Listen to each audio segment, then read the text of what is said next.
والسلام نے ارشاد فرمایا ہے حارثہ پھر مبارک ہو تجھ کو، پھر مبارک ہو تجھ کو کہ تیرا دل اللہ کی یاد سے جڑ چکا ہے۔ حضرات محترم، عرض کرنے کا مقصد یہ ہے کہ اللہ کی دی ہوئی تقسیم پر راضی ہونا، اسی میں انسان کی بھلائی ہے۔ ورنہ جتنی آج سائنس کی گولیاں اپنے ہندوستان اور پاکستان میں بک رہی ہیں، اتنی گولیاں کہیں نہیں بک رہی ہیں۔ ایک کھرا پتی انسان سب کچھ ہونے کے باوجود بھی نیند کی گولیاں کھا کر کے اس کو سکون نہیں ملتا۔ کیوں نہیں ملتا؟ کہ وہ اللہ کی دی ہوئی تقسیم پر راضی نہ ہو سکا۔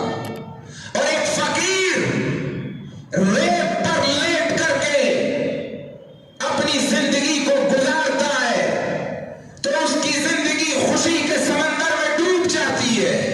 کیوں؟ کہ وہ اللہ کی دی ہوئی تقسیم پر راضی ہے۔ ایک بادشاہ دریا کے کنارے سے گزرا، ایک فقیر لیٹا ہوا تھا ریت پر۔ اس نے پوچھا، اے فقیر تو نے مجھے پہچانا نہیں؟ کہا پہچان لیا۔ کہا پھر میری تعظیم کے لیے اٹھا نہیں؟ کہا تعظیم صرف خدا کی کرتا ہے فقیر، باقی کسی کی نہیں کرتا۔ کہا مجھے پہچانتا ہے؟ کہا پہچانتا ہوں۔ کہا کون ہوں میں؟ کہا تم فلاں علاقے کے بادشاہ ہو۔ کہا فقیر زندگی کیسی گزر رہی ہے؟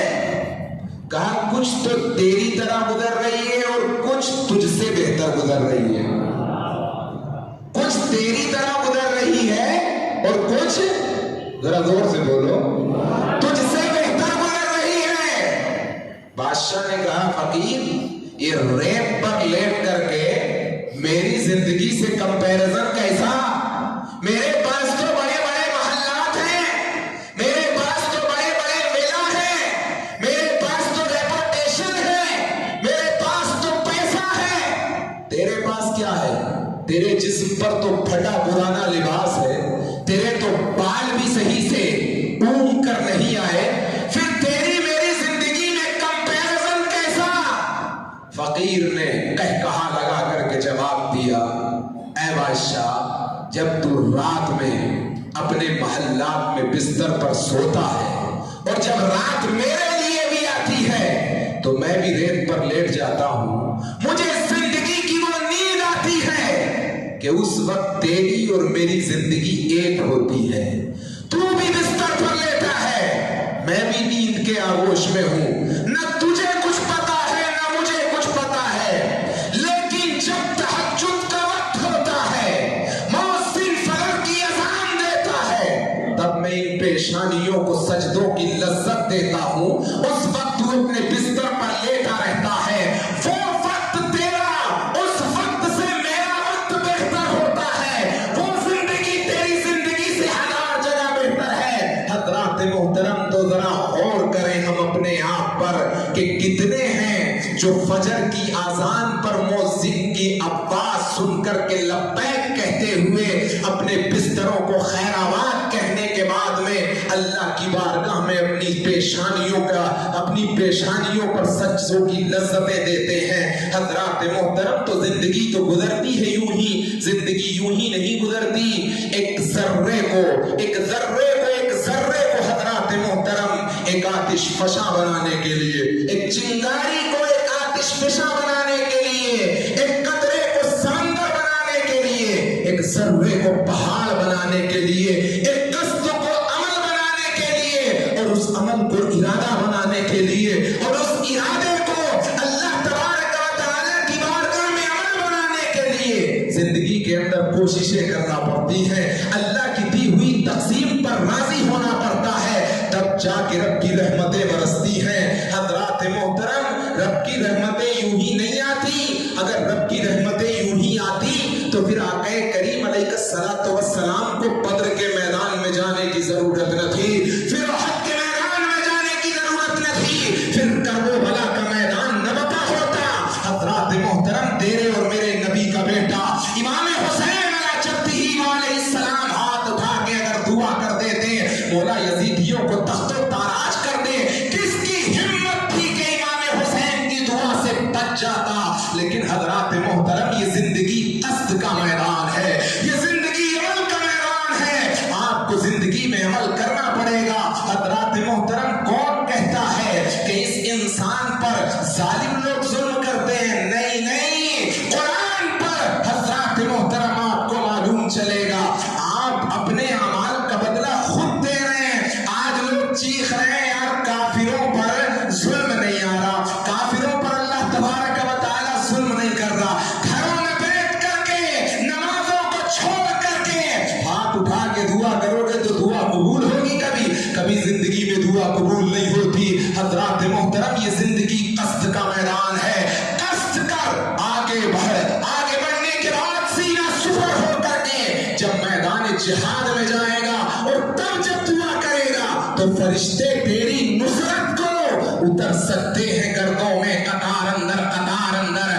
آج بھی حضرات محترم فرشتے آپ کی مدد کو اتر سکتے ہیں, لیکن اتریں گے تب جب بدر جیسے مسلمانوں جیسا ایمان پیدا ہوگا.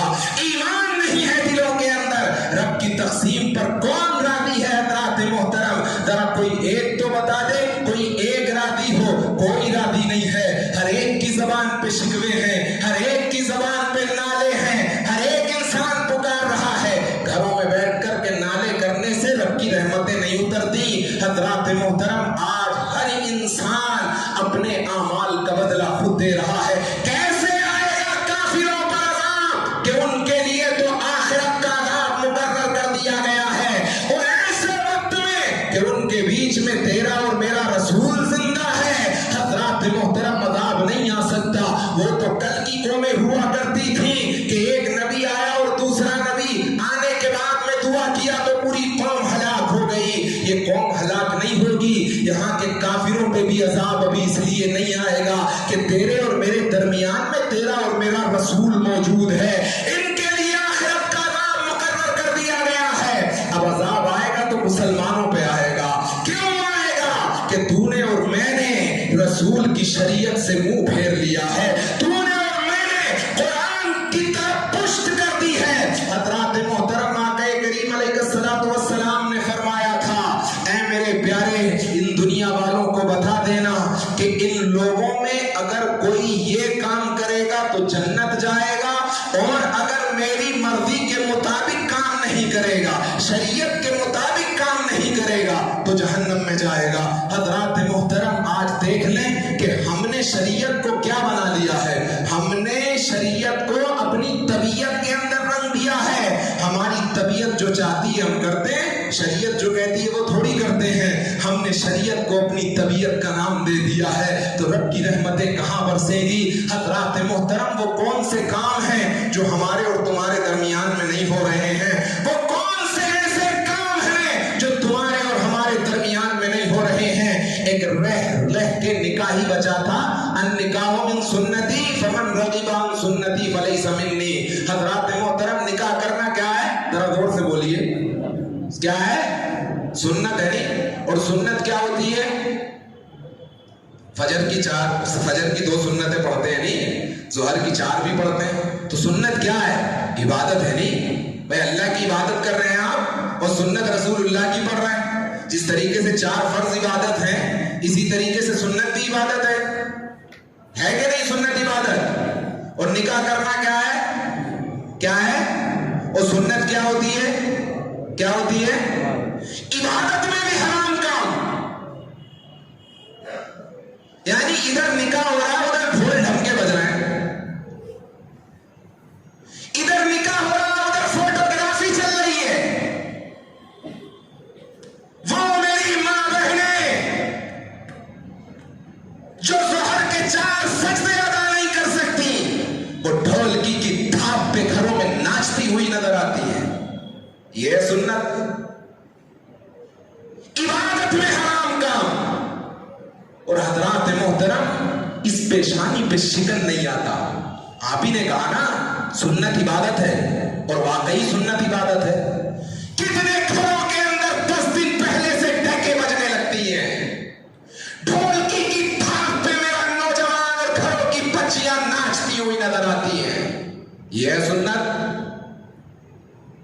اس طریقے سے سے شادیوں کے اندر رحمتیں برسیں گی؟ یہ 2 مہینے کے بعد طلاقیں کیوں ہو رہی ہیں؟ یہ 2 مہینے کے بعد 3 مہینے کے بعد گھر کیوں ہو جا رہے ہیں؟ 10 دن پہلے سے ہی لعنتیں برسنا شروع ہو گئی۔ ہم وہ تھوڑی کر رہے ہیں جو اللہ اور اس کا رسول چاہتا ہے، ہم وہ کر رہے ہیں جو شیطان چاہتا ہے۔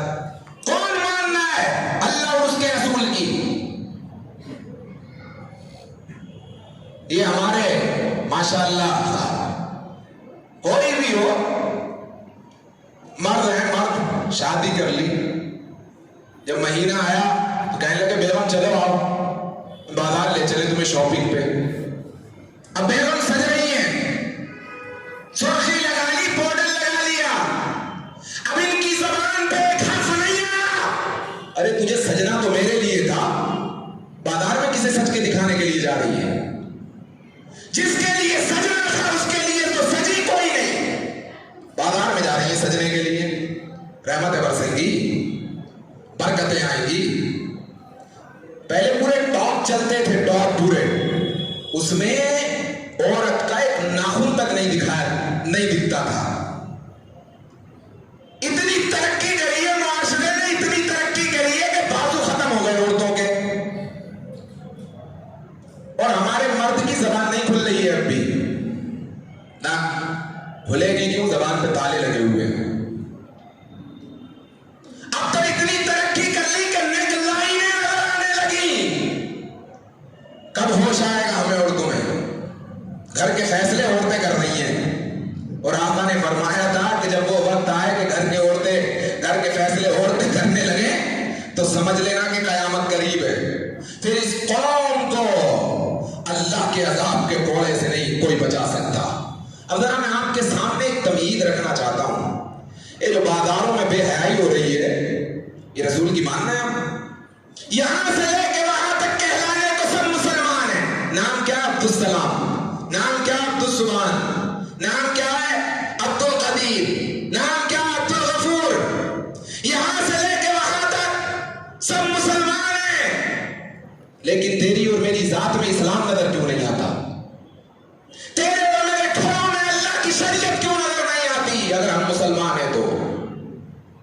تیرے اور میرے محلے میں اسلام کیوں نظر نہیں آتا اگر ہم مسلمان ہیں تو؟ کہلانے کو مسلمان ہیں، مولسی مسلمان ہو گئے۔ ایک مولانا روم، بہت بڑے بزرگ اللہ کے، انہوں نے اپنی کتاب مثنوی کے اندر ایک بڑا پیارا واقعہ لکھا۔ کہا کہ کچھ لوگ تھے، فکر نہیں ہے نہیں آخرت کی، موت کا ڈر ہے، موت کا ڈر ہے۔ جب تک موت سے ڈرو گے دنیا یوں ہی ڈراتی رہے گی۔ موت کا ڈر ہے مسلمان کو، موت سے ڈر رہے ہیں، پٹتے رہتے ہیں، یہ بھی شرم نہیں آتی حضرات محترم کے سینہ سپر ہو کے کھڑا ہو جائے، اپنے بھائی کی گردن کاٹنے میں لگا ہوا ہے، پڑوسیوں کی گردن کاٹنے میں لگا ہوا ہے، کاٹے جاؤ، خوب کاٹو، خوب۔ ایسے رحمتیں نہیں برستی، ایک مٹھی ہونا پڑے گا۔ یہ مٹھی بند ہے تو لاکھ کی، اور کھل گئی تو خاک کی۔ متحد ہوگے تو کہلاؤ گے مومن غازی، منتشر ہوگے تو قسطوں میں صفایا ہوگا، منتشر ہوگے تو قسطوں میں صفایا ہوگا۔ اور ہو رہا یہی ہو رہا ہے۔ اب بھی وقت ہے کہ اپنے آپ کو بدل لیں ہم، اور اپنے آپ کو ایک پلیٹ فارم پر لے آئیں، ورنہ حضرات محترم دنیا ایک ایک کر کے کھا جائے گی، اور عذاب برسے گا ہم پہ۔ کیوں نہیں برسے گا؟ اہل کتاب ہیں ہم۔ حضرات محترم کیا آپ کو یاد نہیں ہے کہ بنی اسرائیل پہ کس طریقے سے اللہ کے عذاب کا کوڑا برسا تھا؟ کیوں برسا تھا؟ انہوں نے اللہ کی کتاب کی طرف پشت کر لی تھی، انہوں نے اللہ کے رسول کی طرف پشت کی تھی۔ اور ہمارا حال کیا ہے؟ ہمارا حال کیا ہے؟ ذرا بتائیں تو صحیح، کیا ہم قرآن کی طرف منہ کیے ہوئے ہیں؟ ذرا بتائیں، کیا ہم شریعت کی طرف منہ کیے ہوئے ہیں؟ ذرا بتائیں آپ۔ اگر شریعت کی طرف منہ ہوتا تو پھر یہ مسجد جو بنا لی شب بھر میں ایمان کی حرارت والوں نے، من اپنا پرانا پاپی تھا برسوں میں نمازی بن نہ سکا۔ حضرات محترم یہ حال نہ ہوتا، اگر ہم مسلمان ہوتے تو ان جبینوں میں سجدوں کی لذتیں ہوتی۔ اے نوجوان، تو قوم کا مستقبل ہے۔ حضرات محترم، بے حیائی کے منظر دیکھ دیکھ کر کے اپنی زندگی پر گزار۔ قسم اس رب کائنات کی جس کے قبضے قدرت میں میری جان ہے، ڈرو، اپنے خاتمے سے ڈرو۔ بڑے بڑے ایمان والے آخری وقت میں اللہ تبارک و تعالیٰ نے ان کے دلوں سے ایمان چھین لیا۔ حضرات محترم، آؤ میں تمہیں ایک بڑے عابد کی کہانی سناتا ہوں۔ بالم بن بورا کو کون نہیں جانتا؟ بنی اسرائیل کا وہ مستجاب الدعوات ولی کہ حضرات محترم اس کے الفاظ ابھی زبان سے باہر نہیں آتے تھے، وہ دعا ختم کر کے اپنا ہاتھ ابھی منہ پہ نہیں پھیرتا تھا کہ اللہ تبارک و تعالیٰ اس کی دعا کو قبول کر لیا کرتا تھا۔ بنی اسرائیل کا اتنا بڑا شخص ابھی ہاتھ دعا ختم کرنے کے بعد منہ پہ بھی نہیں پھیرتا کہ اللہ تبارک و تعالیٰ اس کی دعا کو قبول کر لیا کرتا تھا۔ اتنا بڑا مستجاب الدعوات اللہ کا ولی بالم بن بورا۔ حضرات محترم، اس کی قوم کے کچھ لوگ اس کے پاس آئے، کہنے لگے ہیں بالم بن بورا، حضرت موسیٰ علیہ السلام 70,000 لشکر کے ساتھ ہمارے اوپر حملہ کرنے کے لیے آ رہے ہیں، تو حضرت موسیٰ علیہ السلام اور ان کی قوم کے لیے بد دعا کر دے۔ بالم بن بورا نے کہا، اے ناہنجارو، اے بدبختو، کیا تم میرا دین اور دنیا دونوں اجاڑنا چاہتے ہو؟ کیا میں رسول اللہ کے رسول کے لیے بد دعا کرو؟ ایسا نہیں ہو سکتا۔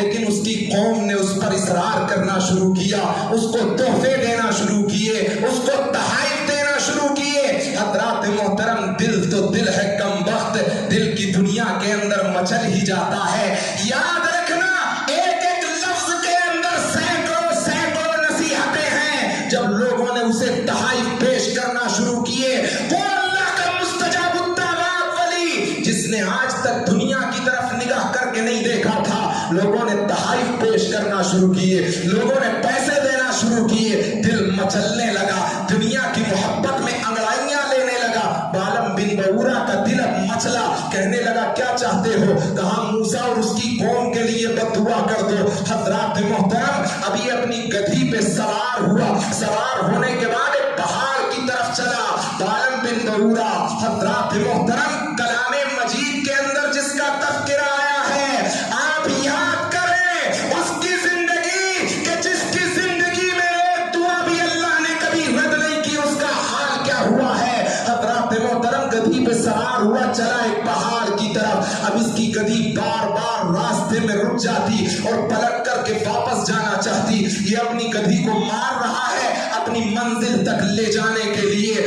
اب چند لمحوں کے بعد ایک منزل پر اللہ تبارک و تعالیٰ نے اس کی گدھی کو زبان عطا کی۔ اس کی گدھی نے کہا، بالم بن بورا کہاں جا رہا ہے؟ اپنی آخرت برباد کرنے کے لیے، اپنی دنیا برباد کرنے کے لیے، اللہ کے رسول کے لیے بد دعا کرنے کے لیے۔ لیکن حضرات محترم کہتے ہیں، جب انسان پر دنیا کی محبت غالب ہو جاتی ہے تو اس کی آنکھوں کو اندھا کر دیا جاتا ہے۔ جب انسان پر دنیا کی محبت غالب آ جاتی ہے، اس کے دل پر تالا لگا دیا جاتا ہے۔ جس طریقے سے بالم بن بورا کے دل پہ تالا لگا دیا گیا، گدھی پکار پکار کے کہہ رہی ہے، بالم بن بورا آگے مت جا، تیری آخرت اور دنیا دونوں برباد ہو جائے گی۔ لیکن اس کے دل پر دنیا کی محبت غالب ہو چکی تھی۔ چڑھا پہاڑ پر، چڑھنے کے بعد میں اپنے ساتھیوں سے کہا، کیا چاہتے ہو؟ کہا، وہ جو لشکر ہے حضرت موسیٰ کا اور حضرت موسیٰ جس کے کمانڈر ہے اس کے لیے بد دعا کر دو۔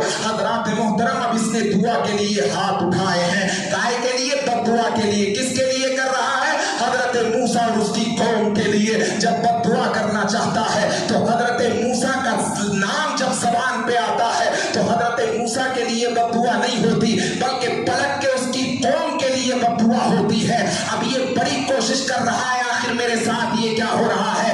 میں تو موسیٰ کے لیے بد دعا کر رہا ہوں، لیکن میری زبان میری قوم کے لیے بد دعا کر رہی ہے۔ رب جو چاہتا ہے وہی ہوتا ہے۔ حضرات محترم، اب یہ کوشش پہ کوشش کر رہا ہے، اس کی قوم پکار پکار کے کہہ رہی ہے، اے بالم کیا کر رہے ہو؟ ہم تو تجھے موسیٰ کے لیے بد دعا کرانے کے لیے لائے تھے، تو ہمارے لگا میں کیا کروں، میری زبان اپنے قابو میں نہیں ہے، میں چاہتا ہوں کہ موسیٰ کے لیے بد دعا کروں لیکن نہ چاہ کر کے بھی میری قوم کا نام نکلتا ہے۔ لیکن آخر وقت میں جب ہار گیا، حضرت موسیٰ کے لیے بد دعا نہ ہوئی تو اس نے ایک مکر کا جال بچھایا۔ حضرات محترم آپ دیکھیے کہ انسان آخری وقت میں کس کس طریقے کا مکر کرتا ہے۔ ادھر چاہتے ہوئے قبر کے اندر ٹانگیں لٹک رہی ہیں انسان کی، مگر انسان سوچ رہا ہے دوسرے کا برا کیسے کر دوں، یہ چیز کیسے حاصل کر لوں، یہ چیز کیسے حاصل کر لوں۔ اب اس کے پاس میں جب آخری کچھ نہیں بچا تو ایک مکر کا ہتھیار اس نے اپنایا، اپنی قوم کو بلایا اور کہا کہ یہاں آؤ، اپنی قوم میں سے چھانٹ چھانٹ کر کے دوشیزاؤں کو اکٹھا کرو اور حضرت موسیٰ کی قوم کے اندر چھوڑ لو۔ اگر حضرت موسیٰ کی قوم کے کسی ایک فرد نے زنا کر لیا تو اللہ تبارک و تعالیٰ ان کی قوم پہ عذاب نازل کر دے گا۔ اس کی قوم نے حضرات محترم لڑکیوں کو چھانٹا اور حضرت موسیٰ علیہ السلام کے حضرات محترم لشکر کے اندر بھیج دیا۔ ایک بڑے پامیر نے بنی اسرائیل کے ایک خوبصورت لڑکی کو اٹھایا اور حضرت موسیٰ علیہ السلام کے پاس لے آیا، کہنے لگا اے موسیٰ کیا یہ عورت میرے لیے جائز ہے؟ حضرت موسیٰ نے کہا اے رئیس اس کو ابھی وقت چھوڑ دیں، اگر تو نے اس کے ساتھ کچھ بدتمیزی کر دی تو اللہ تبارک و تعالیٰ بھی عذاب نازل کر دے گا۔ لیکن وہ رئیس نہیں مانا اور اس نے جا کر کے اس لونڈی کے ساتھ زنا کیا۔ بس وہ زنا کرنا تھا، اللہ تبارک و تعالیٰ نے اسی وقت حضرت موسیٰ علیہ السلام کی اس قوم پر جو 70,000 کا لشکر تھا طاعون کی بیماری بھیجی۔ جیسے ہی طاعون کی بیماری آئی 70,000 بیک وقت موت کے گھاٹ اتر گئے۔ حضرات محترم ذرا سوچیں تو صحیح، آپ ذرا اندازہ تو لگائیں، ایک نے کیا تھا، ایک نے 70,000 پر عذاب نازل ہوا۔ حضرات محترم آپ ذرا سوچیں ہماری قوم کے اندر وہ کون سا گناہ ہے جو ہماری قوم کا نوجوان نہیں کر رہا، ہماری قوم کے بوڑھے نہیں کر رہے۔ حضرات محترم چائے کی دکانوں پر ہماری قوم کا بوڑھا بیٹھ بیٹھ کر کے صبح سے لے کے شام تک اپنی زندگی کا دن گزار دیتا ہے، لیکن اس کو اتنی فرصت نہیں ہوتی کہ جا کر کے مسجد کے اندر اللہ کی عبادت کر لے۔ کیا اس طریقے سے رحمتیں برسیں گی؟ 70 سال کے بوڑھے حضرات محترم زنا کر رہے ہیں، کیسے برسیں گی رب کی رحمتیں؟ یہ نوجوان جو اسلام کا قاضی کہلانا چاہیے تھا، یہ نوجوان زنا کے اڈوں کے اندر بدمست ہو گیا، ایسے برسیں گی رب کی رحمتیں؟ ایسے آئے گا اسلام تخت، ایسے آئے گا اسلام تخت پر؟ حضرات محترم نعرے لگا دینے سے اسلام تخت پہ نہیں آتا، نعرے لگا دینے سے اسلام غلبہ حاصل نہیں کرتا۔ حضرات محترم وہ ہاتھ ہم تو آج کل مسجدوں کے اندر بھی کانوں کے چسکوں کے لیے تقریر سننے کے لیے آتے ہیں، جو ہمارے جلسے ہو رہے ہیں آج کل، ہم جو ہے نا صرف جمعے کے مسلمان ہیں، کائے کے ذرا زور سے بولیں، صرف جمعے کے مسلمان، جمعے کے کالی جمعہ پڑھ لیا، حق کے مسلمانی ادا ہو گئی صاحب۔ اب ہمارے اوپر کوئی فرض نہیں ہے، ہمارے اوپر کوئی فرض نہیں ہے، یہ ہے مسلمان۔ آپ بتائیں نا مجھے، اگر میں غلط کہہ رہا ہوں تو آپ میرا گریبان پکڑ لیں، امام صاحب آپ غلط کہہ رہے ہیں، یہ ہے شان مسلمانی۔ بس ہفتے میں ایک مرتبہ نماز پڑھ لینے سے حق کے مسلمانی ادا ہو گئی۔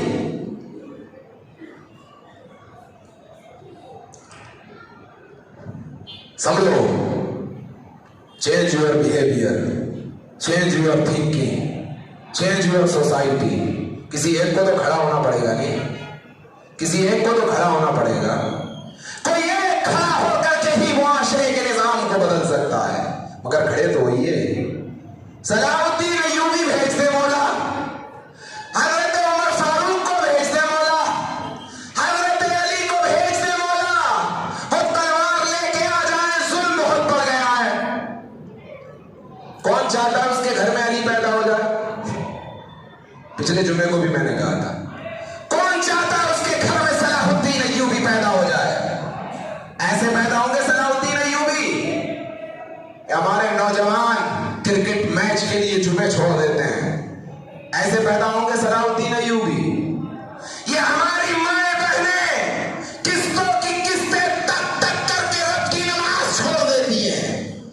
گودوں میں پیدا ہوں گے صلاح الدین ایوبی، ایسی گودوں میں آئیں گے علی المرتضیٰ کا کردار لے کے نوجوان، چاہتے سب ہیں کہ ہوں اوج ثریا پہ مقیم، پہلے پیدا تو کرے کوئی ایسا قلب سلیم۔ حضرات محترم، وہ دل پیدا کریے جس دل کے اندر رب اور رسول کی محبت ہو۔ جب رب اور رسول کی محبتیں ہوتی ہیں تو حضرات محترم پھر رحمتیں بھی برستی ہیں، برکتیں بھی برستی ہیں۔ یہ ہے ہمارا معاشرہ۔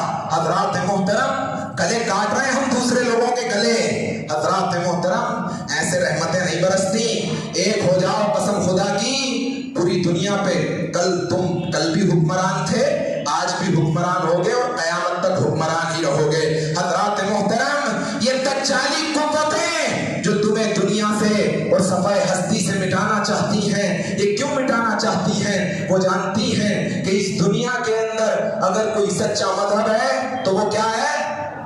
کیا ہے؟ اسلام ہے۔ اسلام سچا مذہب صرف اسلام ہے۔ ان الدین عند اللہ الاسلام، اللہ کے نزدیک اگر کوئی مذہب ہے تو وہ اسلام ہے۔ انہیں ڈر ہے حضرات محترم، انہیں ڈر ہے اس بات کا کہ پوری دنیا پر پھر اسلام کا غلبہ آئے گا۔ بے شک آئے گا، اللہ کا وعدہ ہے، لیکن حضرات محترم غلبے ایسے نہیں آتے۔ آج تو ہر مسلمان اس فراق میں بیٹھا ہوا ہے کہ جلدی سے حضرت امام مہدی آ جائیں، بس حضرت امام مہدی آ جائیں، ان کے لشکر میں شامل ہو جاؤں گا اور بس شہادت کا مرتبہ پالوں گا۔ حضرات محترم بہت دیر ہے، بہت دیر ہے، ابھی حضرت امام مہدی کے آنے میں بہت دیر ہے۔ پہلے اپنے کردار کو ویسا تو کرو کہ حضرت امام مہدی کے لشکر میں شامل ہو سکو۔ حضرات محترم، یہ دجالی فتنے، دجالی قوتیں جو تم کو مٹانا چاہتی ہیں، تمہیں تو ہوش بھی نہیں ہے کہ تمہارے ساتھ کیا کیا جا رہا ہے۔ ہوش ہے تمہیں؟ میں بتاتا ہوں کیا کیا جا رہا ہے، سنو۔ ابھی امریکہ کے اندر ابھی ایک کانفرنس ہوئی ہے، چند دنوں پہلے وہاں کے بڑے بڑے پروفیسر جمع ہوئے، بڑے بڑے سائنٹسٹ جمع ہوئے، کیا کرنے آئے ہیں؟ مسلمانوں کی تباہی و بربادی کا سامان کرنے کے لیے آئے ہیں۔ کیا کیا جائے؟ ایکسپیریمنٹ کیا جا رہا ہے۔ ایک کام کرو، مائیکل جیکسن کا ایک گانا لو، اس گانے کے بیک گراؤنڈ کے اندر ایک میسج کنوے کرو۔ وہ میسج کیا ہوگا؟ وہ میسج الفاظوں میں نہیں ہوگا، وہ میسج ذرا زور سے بولو، الفاظوں میں نہیں ہوگا۔ آپ کو الفاظ سمجھ میں نہیں آئیں گے، اس کی جو ترنگیں ہوں گی، اس کا جو میوزک ہوگا، اس کی جو بیٹ ہوگی، اس بیٹ کے ساتھ میں اس میسج کو کنوے کیا جائے گا۔ کیا کرو؟ کہاں میسج کنوے کرو؟ Hate your mom, hate your mom.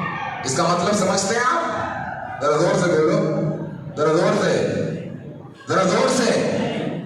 Hate your mom, hate your mom. اپنی ماں سے نفرت کرو، اپنی ماں سے نفرت کرو۔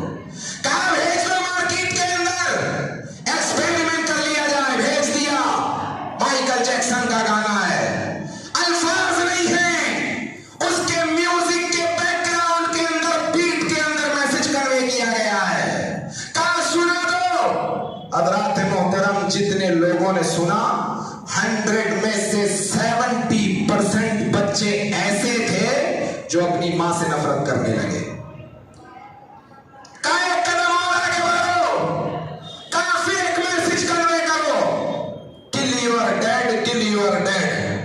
اپنے باپ کو مار دو، اپنے باپ کو مار دو۔ کہاں بھیجو گانا؟ ایکسپیریمنٹ کرنے کے لیے بھیجا گیا۔ 100 میں سے 90% جن لڑکوں نے یہ گانا سنا، اس میں سے 90% لوگوں نے اپنے باپ کو مار دیا۔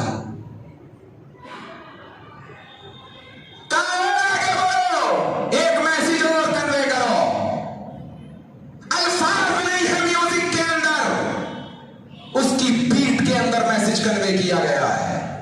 کیا؟ ورشپ دا ڈیول، ورشپ دا ڈیول۔ شیطان کی پوجا کرو، شیطان کی پوجا کرو۔